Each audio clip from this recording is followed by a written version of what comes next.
Gerai. Kai žmonės užduos klausimą, kai skaičių išsirinks 5, jiems atsakymas jų klausimus yra.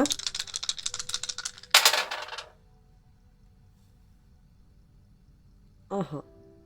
Ką mes turime? Mes turime visus skirtingus skaičius. 2, 6, 5 ir 4. Tikiuosi matosi jums puikiai.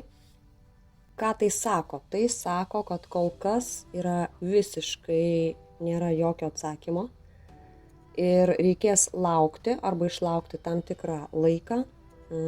Ir šiuo metu tai, ką klausėte, padėkite šitą klausimą į šoną.